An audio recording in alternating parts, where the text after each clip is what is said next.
Astăzi vreau să cânt pentru prieteni, vreau să cânt pentru surori și frați, ca supărarea dintre noi să plece. Eu vă rog cu mine să cântați ora noastră, ora românească.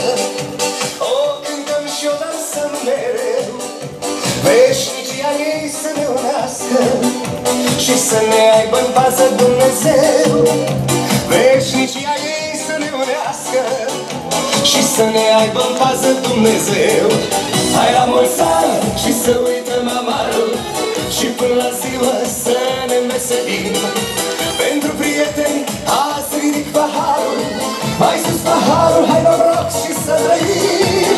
Pentru mulți ani cu mare bucurie, la fel de tineri noi să fim mereu, la fel ca azi și mâine să ne fie și să ne aibă în pază Dumnezeu.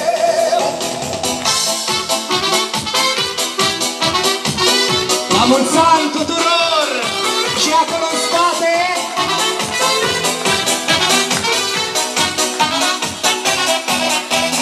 Firul vieții să nu ne despartă de părinți, copii, surori și frați, să pășim mereu pe calea dreaptă cu prietenii adevărați. Ora noastră, ora românească, o cântăm și o dansăm mereu, veșnicia ei să ne unească și să ne aibă în pază Dumnezeu. Veșnicia ei să ne unească și să ne aibă în pază Dumnezeu. Hai la mulți ani și să uităm amarul și până la ziua să ne înveselim. Pentru prieteni azi ridic paharul, mai sus paharul, hai noroc și să trăim. Pentru mulți ani cu mare bucurie, la fel de tineri noi să fim mereu, la fel ca azi și mâine să ne fie și să ne aibă în pază Dumnezeu.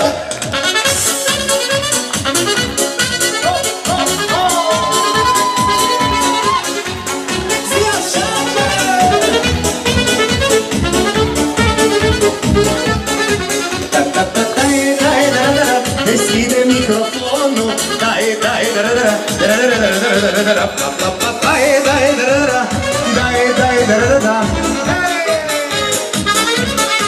hai la mulți ani și să uităm amarul și până la ziua să ne înveselim. Pentru prieteni azi ridic paharul, mai sus paharul, hai noroc și să trăim. Pentru mulți ani cu mare bucurie, la fel de tineri noi să fim mereu, la fel ca azi și mâine să ne fie și să ne aibă în pază Dumnezeu, și să ne aibă în pază Dumnezeu.